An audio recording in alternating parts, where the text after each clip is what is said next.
আসসালামু আলাইকুম। হযরত আবু সাঈদ রাদিয়াল্লাহু আনহু থেকে বর্ণিত, রাসূলুল্লাহ সাল্লাল্লাহু আলাইহি সাল্লাম বলেছেন, মহামহিম আল্লাহ আহ্বান করবেন, হে আদম। তিনি উত্তরে বলবেন, আমি আপনার সামনে হাজির।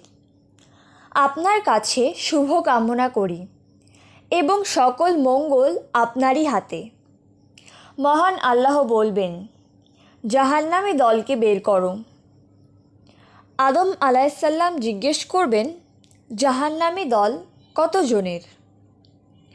মহান আল্লাহ বলবেন, জাহান্নামী প্রতি 1000 থেকে 999।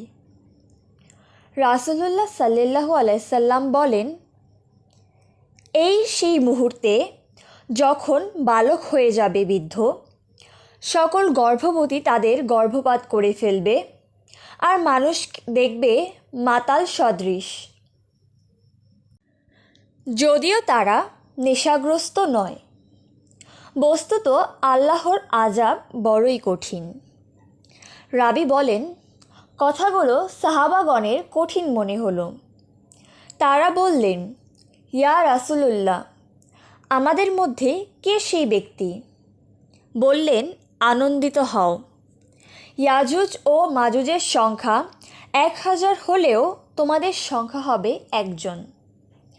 অতপর রাসূলুল্লাহ সাল্লাল্লাহু আলাইহি সাল্লাম বলেন, কসম সে সত্তার যার হাতে আমার প্রাণ, অবশ্যই আমি আশা রাখি যে তোমরা জান্নাতীদের 1/4 হবে।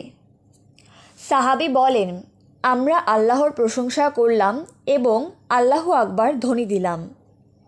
তারপর তিনি বললেন, শপথ সে সত্তার যার হাতে আমার প্রাণ, অবশ্যই আমি আশা রাখি জান্নাতীদের মধ্যে তোমরা তাদের 1/3 হবে।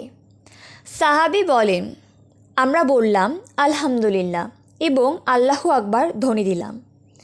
তারপর আবার রাসূলুল্লাহ সাল্লাল্লাহু আলাইহি সাল্লাম বললেন, কসম সে সত্তার যার হাতে আমার প্রাণ, আমি আশা রাখি যে তোমরা জান্নাতীদের অর্ধেক হবে এবং তোমরা অন্যান্য উম্মতের মধ্যে কালো ষাঁড়ের গায়ে একটি সাদা পশমের মতো অথবা গাধার পায়ের চিহ্নের মতো।